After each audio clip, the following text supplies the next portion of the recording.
some of Rotor Riot's current projects that you have going on in the shoot, if you don't mind sharing? Yeah, well, one thing that we have coming up that we're pretty excited for is yeah, I always say it wrong. Ibiza, Spain. Um, Ursa is having their Euro Cup in October, and they've invited all of us. Um, I don't think Carlos is going to get to go because he's so busy at work. He's wrapping up a feature, an animated feature film that's pretty big deal. Um, but I think the rest of us are going to get to go, and we've been invited to come over, and they're just excited to have us come over and help move the sport and the hobby forward in a positive way. And I don't know what episodes will come out of that yet, but I'm sure it'll be interesting. Yeah, that's going to be really cool, man. That's going to be some great scenery, without a doubt. Oh yeah, so we have that coming up. We have some different locations that we're looking at. We'd like to get to Australia, New Zealand. Not sure how. We don't have hard dates set yet. We have some episodes in the can that still haven't been released yet that are going to be pretty good. A couple of reviews that I'm excited about. And some other things that we'd like to do. One thing that I've been wanting to do since the beginning, but I have to get it structured properly, or it could just backfire. Is I want to be able to be a conduit for manufacturers to give away their products, and because so many people want to send us products to test. I mean, I have a whole shelf full of products over there that people keep sending us, and it's way more. It would take us 5 years to do reviews or explore or test all of this equipment. So rather than us doing everything, I would love to find a way to collaborate with the community where we can become that conduit, where we help find people that do want to test and do have the time. And so manufacturers can send us the stuff, then we can send it out to the community, and they can help us test or give opinions or whatever it might be. The reason I say backfire is I could just imagine, hey, I have a vortex, who wants to test it, and then the 200 people are arguing over it, so I got to find a fair way to do that distribution and then get it back out to the community. So what I don't want to do is send stuff out, people are going to test, then they never test it, and then the community never hears about it. I'd really like us to develop some kind of quick cycle where we can get equipment, get products, and some of the stuff we might even buy and then send out to people. But I haven't quite figured that out yet. But that's one thing that I really want to get figured out this fall. A formation of a Rotor Riot testing division, it sounds like.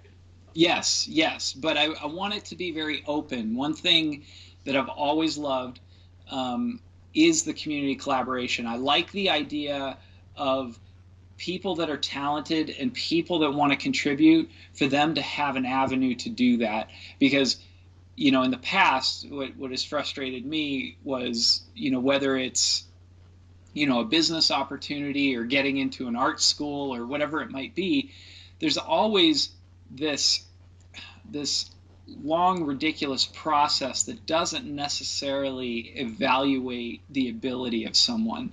But it ends up becoming all these hoops to jump through and not even getting to the core of it. So, when I find people to work with, first and foremost, it's got to be, what's their character? Is somebody you can rely on? And then, well, do they do quality work? So you got to have those two things, and you can't really figure out either of those through a resume. No, so you can't. You can't get the measure of a man from a couple of words on a piece of paper. No, you can only really tell when you interact with them or work with them or count on them for something. So usually what I like to do is test the waters, try to work with somebody on a very small capacity that's not going to destroy the relationship, because you might have a great friendship, but it doesn't necessarily translate into a great working relationship. So you want to be able to try things and test things without overcommitting and being able to understand the strengths and the working dynamic. And then once you do that, then you can understand each other a little better and figure out what's the best way to synergize your efforts. That's right. Build off of each other's strengths and help each other out on their weaknesses. Right, right. And that absolutely creates a better product, without a doubt. Where do you see FPV, both commercial and recreational, in the next 5 to 10 years? A lot of stuff is going on right now. Oh, Where wow. do you see the future? 5 to 10 years. Well, the first nut I would love to see cracked, and they're getting close. But it would be nice when we can have 40 people in the air at once. Well, Alex just got 16 up over the weekend. I saw. So, but I can tell you, he's probably the only one that can do that right now. So. Oh, absolutely. You want to talk about a mad scientist? That's Alex. Oh yeah. So I want to see the average person be able to arrange and make that happen. And every race I've been to, they have trouble with 4. So yeah. It's definitely a nut that needs cracked, and it's getting close. Like, obviously, everybody's making advancements, and maybe 6 months to a year they'll have it figured out. The Connex system is pretty good. Our guys tested. I think it was just the delay or the lag was just a little more than they would prefer, but who knows? Maybe that's just a firmware update away. I don't know. And actually, I think Bapu was talking about how he had upgraded his firmware and he was getting a lot better reception and a lot less latency during the national championships this weekend. I noticed he was flying it, but I didn't know that. So that's good information, and I'm hopeful. I think we'll get there. So once that is taken care of, I think it's going to open up a lot of opportunities. But 5-10 years, that's so far, because I think even in 1 year it's going to look a lot different. So I don't know. I think in 5-10 years, there's going to be gobs and gobs of job opportunities, which is just going to make so many people so happy, because what happens is, it hasn't been established how they hire for those jobs yet. What kind of degree do you need? What kind of qualifications? So what's exciting is the people that are in right now can help develop what that criteria is. And I think there's a lot of people excited, me included. We're very excited to develop that. And I think anytime a new industry emerges, you have the ability to shape it. So what I would personally love to do is take this culture that we already have and find a way to infuse that into that path for employment in the future, and say, hey, how can we take these very different people from very different backgrounds and different ways of learning, and take those strengths and help them to find jobs. I think that would just be phenomenal. So I don't know exactly what it would look like, but when I talk about that vision thing, that's kind of more of a feeling. I would love to see this as an opportunity to change how people are hired. Absolutely. And fortunately for us, because we have quote unquote carnal knowledge of FPV, mm-hmm. we are the ones that they come to when they have questions. We're right. The ones that they come to when they need a problem solved. So we're already seeing that. And that is going to be one of the greatest benefits. And it's something I talk about a lot, is how us backyard tinkerers, we are the next drone technicians, because there are no drone technicians except for us, right. who have been doing it as our own passion for the last several years. So we've already gone through the college of FPV, and we are ready for those goggle-ready jobs. I think that's awesome, because I personally don't have a college degree. I never went to college, and it's really interesting the path that I've taken, and there have been opportunities where I wasn't able to apply to work on something, not to get hired in a position, but to maybe partake in a particular program, an educational program or something, because I didn't already have a college degree. Yet my company was leading the space in certain areas, and all of my employees had college degrees. So it's very frustrating when you have the ability to do something, but you're not allowed because of those hoops that I was talking about earlier.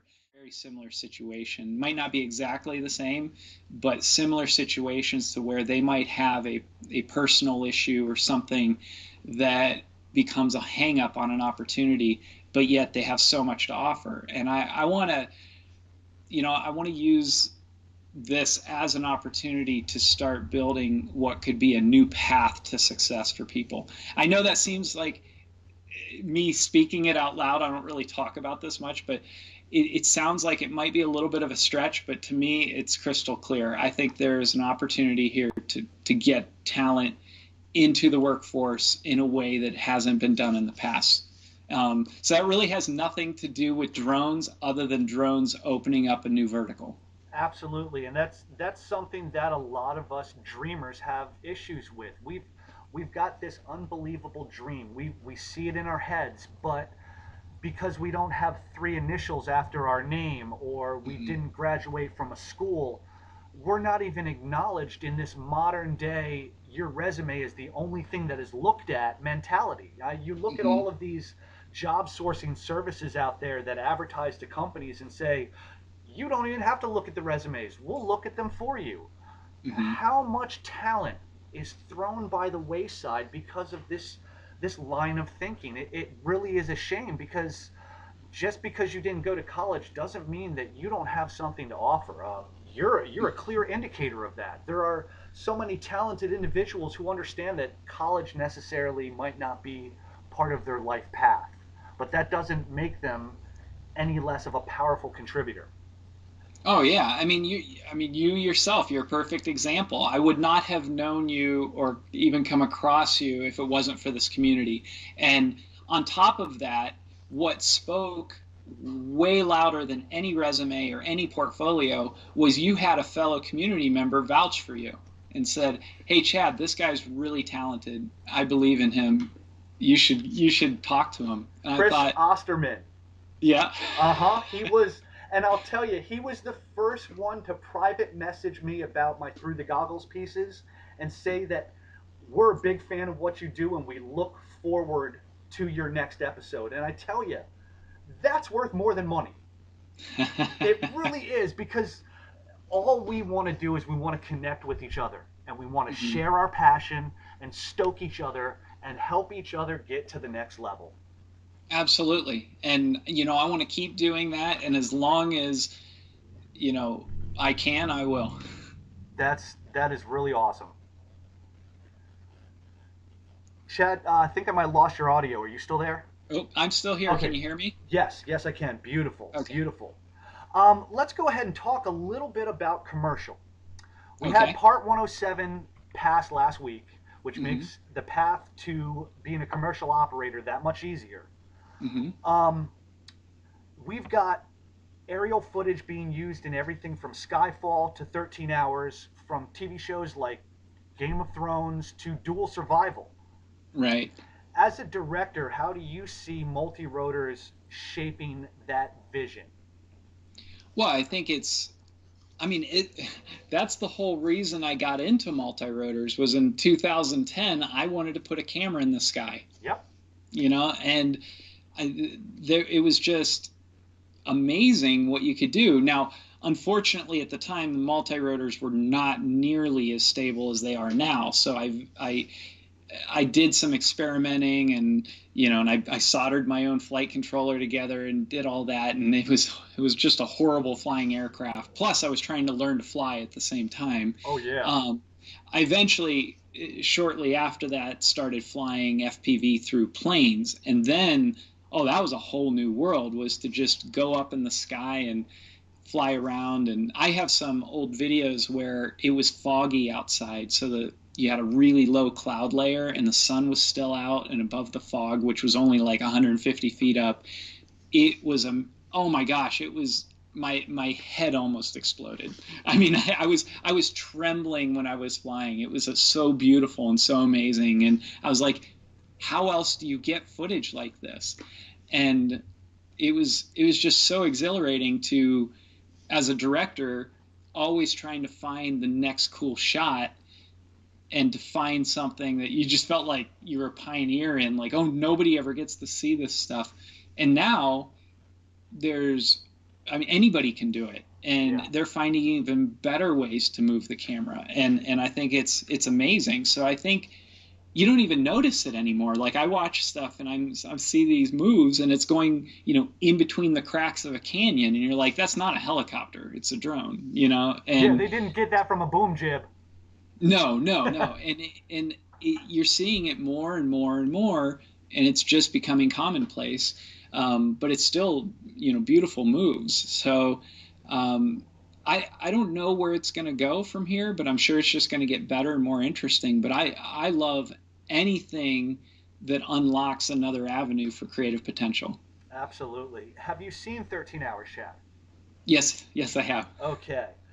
One thing that I've noticed, and I've got to give him credit for doing it in this direction, he's starting to bring his aerial platforms into the action. Mm-hmm. If you notice in several of the shots, he is going through gaps. He is bringing it through the action scenes. There is literally explosion pots going off all around the craft.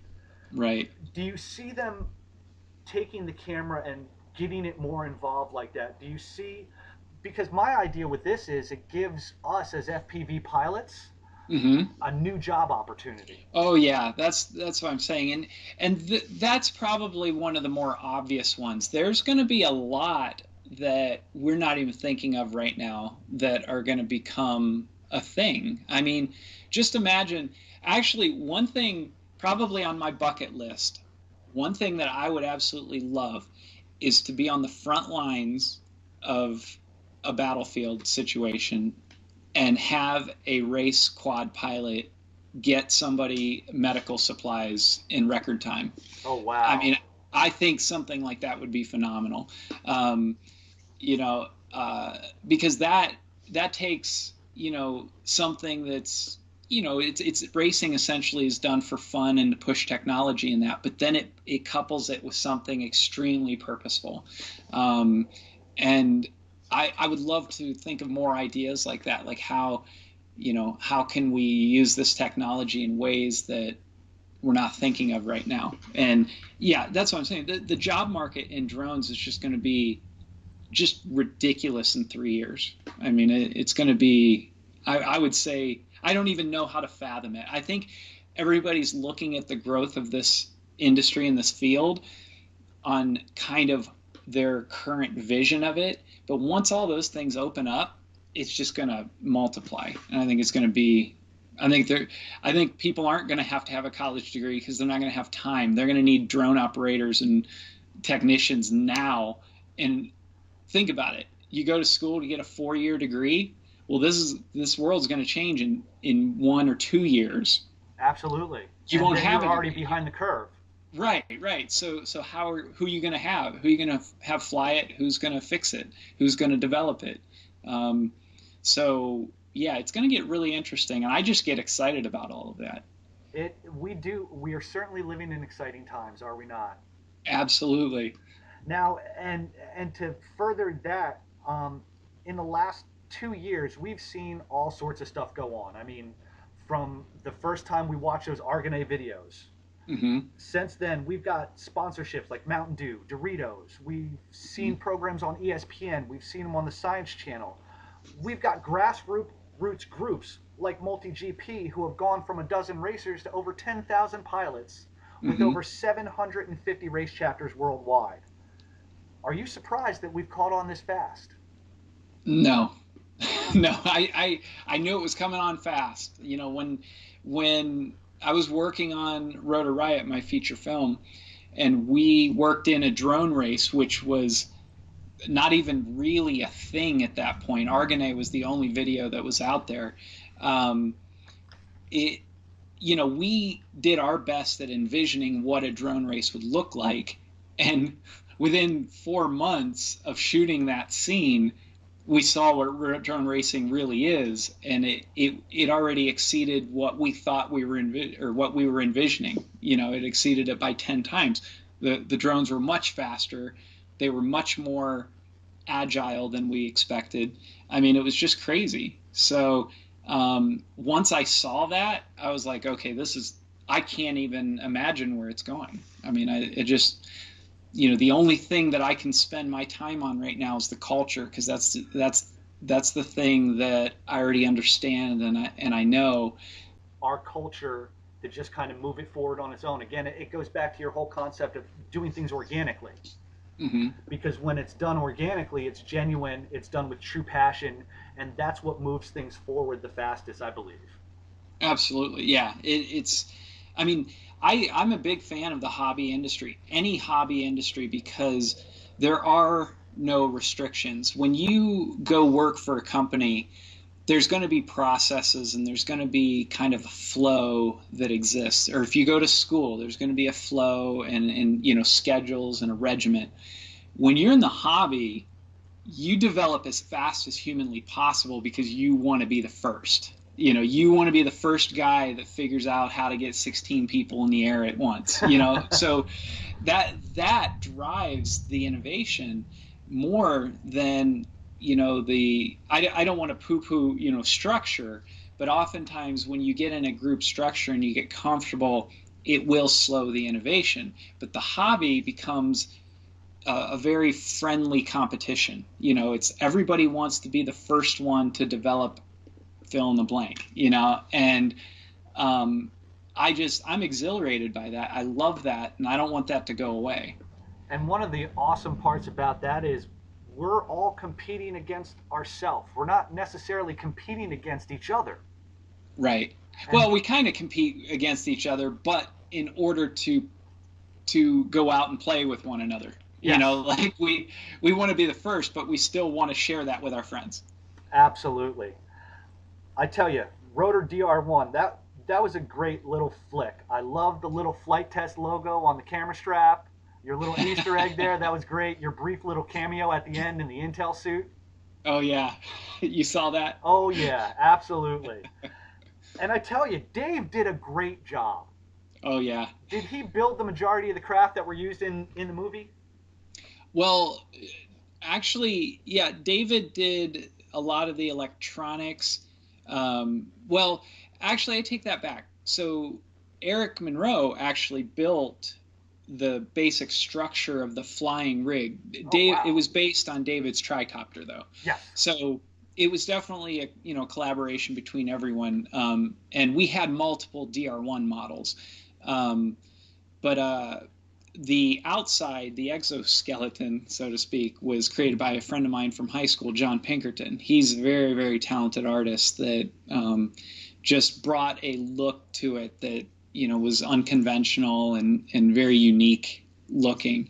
And so really with everybody working together, we developed a lot really fast. Everything on that film had to be developed very fast.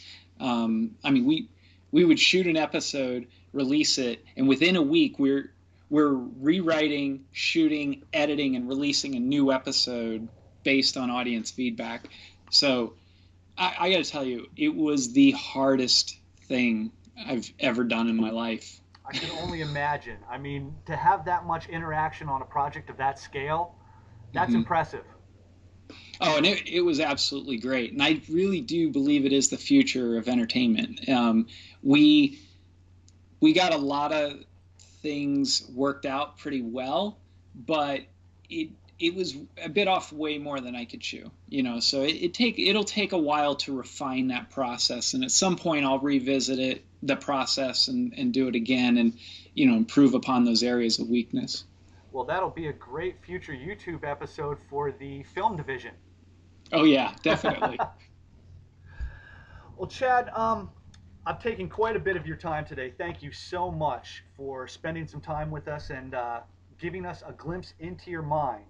Before we go, do you have any last-minute advice to members of our community who want to follow in your footsteps, who take more of an active part behind the lens as opposed to in front of it? What words of advice would you give to them?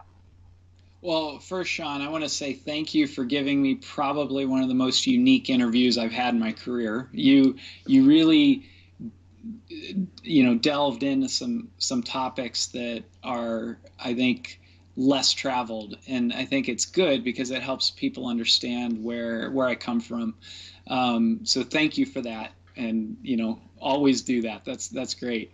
Um, but as far as the community and going on from here, I just called somebody yesterday, called him back. He was having some issues, and we don't normally offer tech support, but he was in a very difficult situation and very much at the end of his rope. So I gave him a call, and he was so thankful that I actually called him, knowing that we don't do tech support. We'll do customer support for our store, but not necessarily, we don't have the manpower to do the tech support.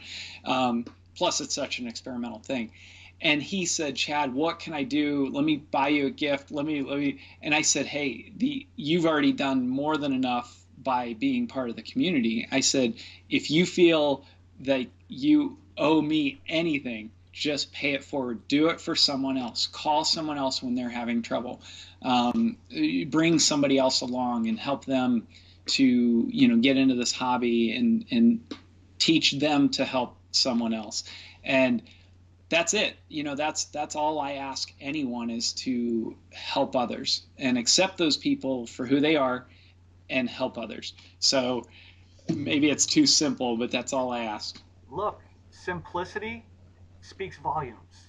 That what you just said speaks to something that my father always used to say to me. He always used to say, Sean, none of us are getting out of here alive. So we better stick together while we're here. Look out for each other. And I think that's really what Rotor Riot embodies. From the tuning sessions with that young guy who was having problems with his quads to just going out and having fun. Rotor Riot covers the whole entire spectrum, but it does it sincerely and genuinely. And Chad, we need to thank you guys for that, because I don't think enough of us realize how much of a gem that we have in it.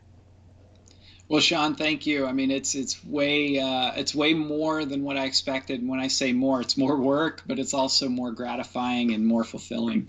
So, and I only have the community to thank for that. Well, the hardest work is always the best work, because like you said, it's the most satisfying. You can look back at that long journey, and the evidence of your skill, care, and diligence are all laid out behind you. Well, thank you. This was great. I really appreciate you taking the time. Hey, Chad, it's been my pleasure, man. It has been my pleasure. On behalf